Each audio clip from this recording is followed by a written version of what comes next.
Après Baguio, un peu plus au nord, nous nous rendons à Banawe, capitale de la province Ifugao, au pied de la Cordillera Mountain Range, entourée par Benguet et Isabela, au nord par la Mountain Province et au sud par Nueva Vinscoa. Composée de 9 villes, dont Banawe, c'est une destination touristique des plus populaires grâce à ses magnifiques et gigantesques rizières en terrasse. Pour se rendre à Banawe, depuis Baguio, comptez 8 heures de bus de nuit.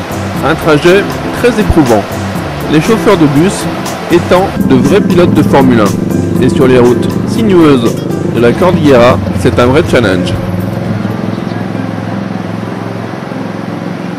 Si, toutefois, vous voulez venir en direct depuis Manille, comptez 13 heures. Mais il serait vraiment dommage de ne pas s'arrêter à Baguio.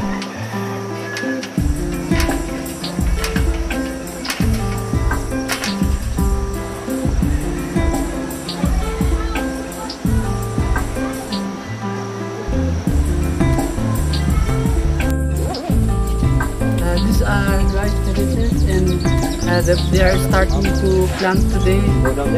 They plant once a year, so right now they are starting to clean the field and plant new seedlings, new rice. And they replant. Les rizières en terrasse, for the years to reflet come. du génie des premiers habitants, figurent sur la liste de l'héritage mondial de l'UNESCO. Elles déferlent sur la montagne comme de soyeux drapés de couleur verte. Grâce à l'audace des premiers Ifuago, les montagnes ont été modelées avec un système de murs de pierre ou de terre qui peuvent s'élever jusqu'à 23 mètres.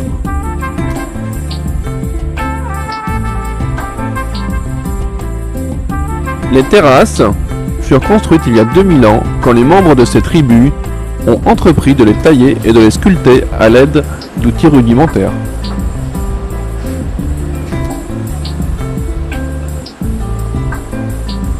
Construites et créées par des hommes libres qui ont compris comment les utiliser sans être dirigés par une quelconque autorité ou organisation et sans avoir recours à l'esclavage, ces terrasses sont viables grâce à un parfait système d'irrigation.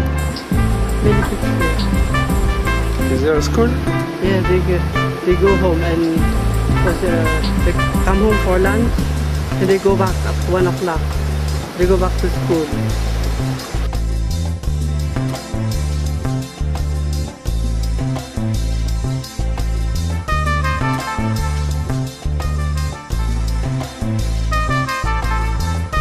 Les sources et les ruisseaux de la montagne sont canalisés dans des rigoles.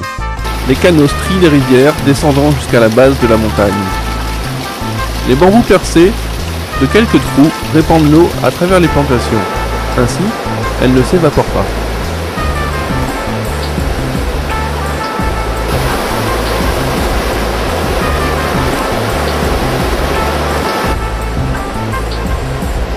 La connaissance de la nature, des possibilités des arbres et de la technique d'irrigation fait que les Ifuago, forestiers, agriculteurs et ingénieurs, ont toujours intrigué les scientifiques.